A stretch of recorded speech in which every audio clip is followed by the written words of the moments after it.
নমস্কার দর্শক বন্ধুরা, প্রথমেই আমি তোমাদের কাছে ক্ষমা চেয়ে নিচ্ছি, কারণ আজকের টেলিকাস্টটা আমি সময় মতো করতে পারিনি। তার জন্য আসলে আমার শরীরটা খারাপ থাকায় আমি তোমাদের কাছে সময় মতো এসে পৌঁছতে পারিনি। এখন একটু সুস্থ বোধ করছি, তার জন্য তোমাদের কাছে আমি এসেছি। যতটুকু তোমাদের কাছে পৌঁছতে পারছি আমি চেষ্টা করছি। তো রোশনাইয়ের এপিসোড নিয়ে বাংলা সিরিয়াল সমাচার তোমাদের কাছে চলে এসেছে। দেখে নি চলো কী হতে চলেছে আজকের পর্বে।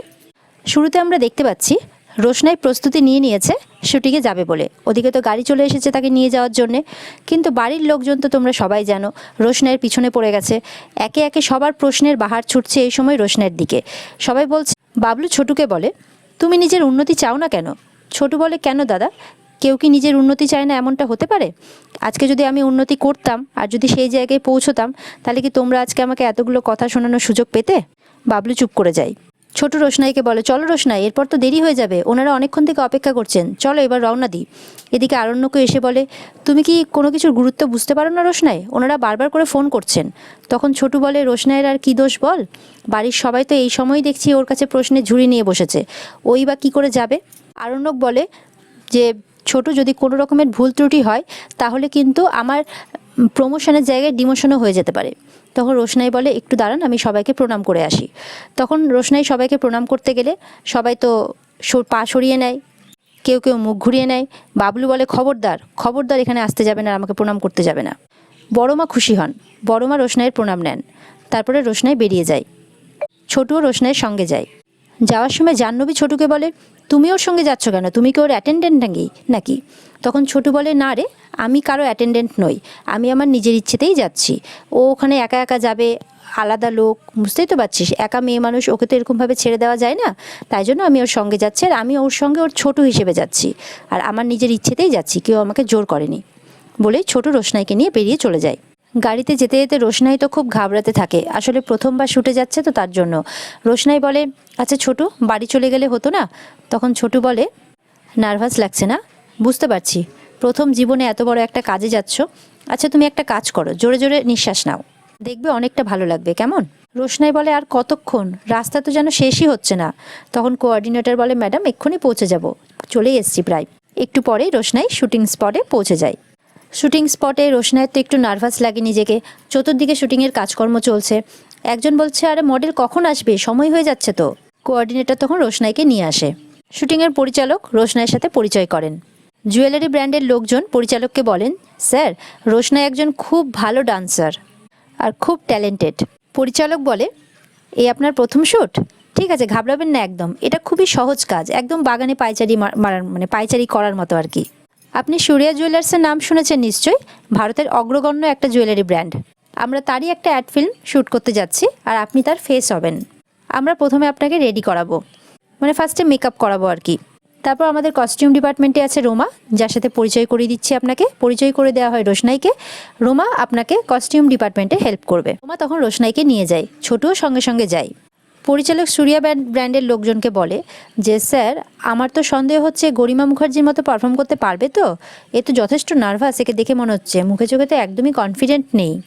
এদিকে রোশনাইকে তৈরি করিয়ে নিয়ে আসা হয়েছে। কোরিওগ্রাফার বলে, স্যার আমরা রেডি। পরিচালক বলে, নাইস, লুকটা একদম অথেন্টিক হয়েছে। আমি জানি যে আপনার কাছে এগুলো সব নতুন, তবে ঘাবড়ে যাবেন না, এই যে ক্যামেরাগুলো দেখছেন, এগুলো শুটিং করার জন্য। আপনি যখন পারফর্ম করবেন তখন ভুলে যাবেন যে আপনার সামনে কোনো ক্যামেরা আছে, আর আমরা আছি, আমরা আপনাকে হেল্প করার জন্য আছি, আমরা বলে দেবো যে কখন আপনাকে কি করতে হবে। রোশনাই একটু ভয়ে ভয়ে থাকে। পরিচালক বলেন, আরে আপনি ভয় পাবেন না, আমরা তো আছি আপনাকে হেল্প করার জন্য, আপনি একদম ভয় পাবেন না, চলুন, বেস্ট অফ লাক। তারপরে শুরু হয়ে যায় রোশনাইয়ের শ্যুট।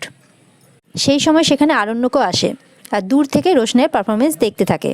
এদিকে পরিচালক বলতে থাকে যে, আমি তো এর মুখে একদম জিরো কনফিডেন্স দেখতে পাচ্ছি, আমাদের অ্যাড ফিল্মটা কোনোভাবে নষ্ট না হয়ে যায়, আমি শুধু সেটাই ভয় পাচ্ছি।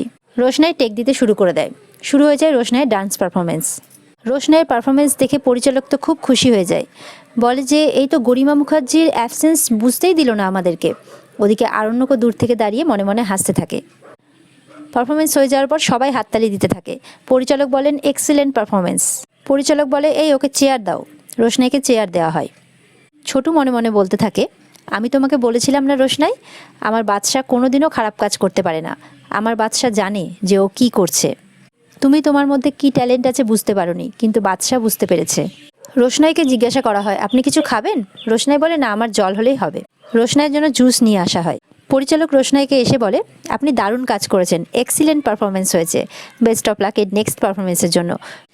রোশনাই দাঁড়িয়ে আরণ্যক দাঁড়িয়ে পাশ থেকে শুনতে থাকে। আরণ্যক তো খুব খুশি হয় মনে মনে। পরিচালক বলে, পরের সিকোয়েন্সটা আমরা যেটা যাব সেটা একই, শুধু আপনাকে কটা ফটোশ্যুট করতে হবে। তখন রোশনাই বলে, ওকে স্যার। ছোটু এসে রোশনাইকে বলে, এইভাবেই তোমাকে প্রত্যেকটা পারফরমেন্স করে যেতে হবে রোশনাই, খুব ভালো হচ্ছে।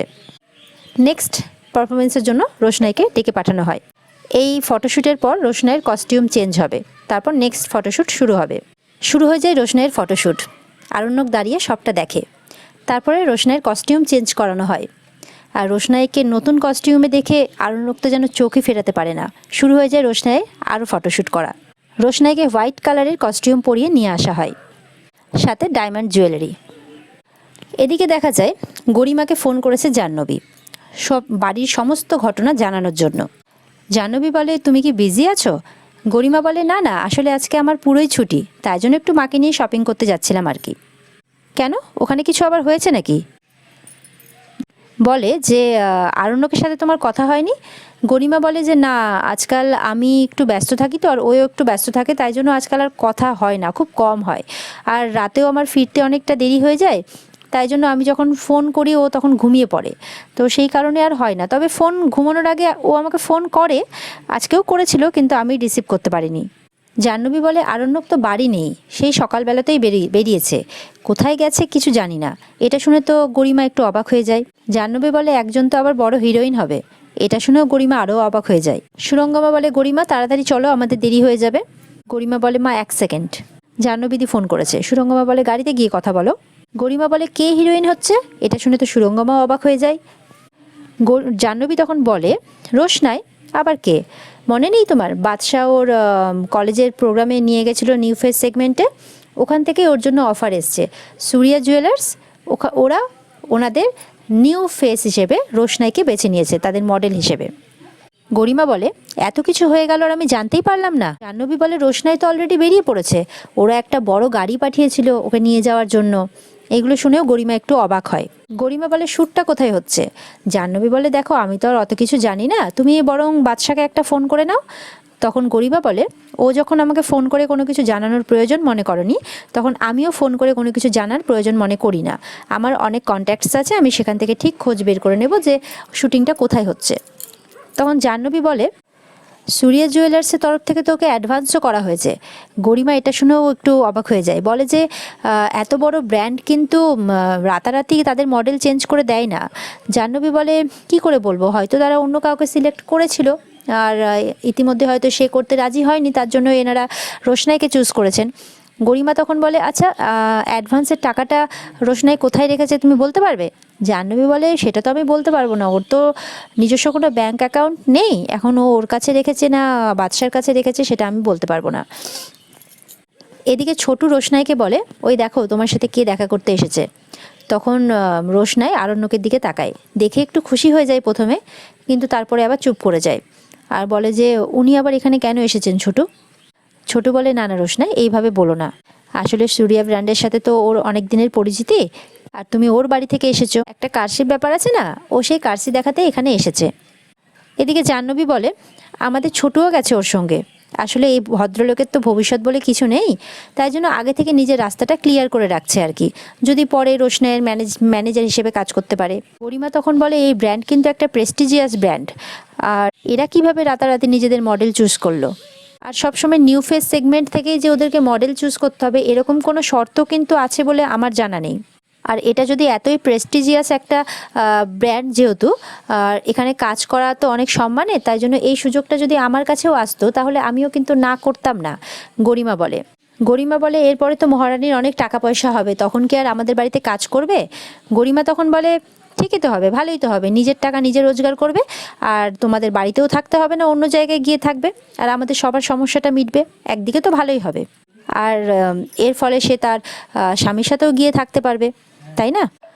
রোশনাই মনে মনে ভয় পেতে থাকে, আর হয়তো বা সেই বাড়ির লোকের আবার সেই কথা শুনবে, এই সমস্ত কথাই মনে মনে ভাবতে থাকে। ছোটু তখন বলে, রিল্যাক্স করো রোশনাই, আর সমস্ত কিছু ভুলে যাও। তোমার কিন্তু সুদিন শুরু হয়ে গেছে। এই ক্যাম্পেন তোমাকে কোথা থেকে কোথায় নিয়ে যাবে তুমি ভাবতেও পারছো না। এই সমস্ত সুদিনের স্বপ্ন দেখো তুমি এখন থেকে।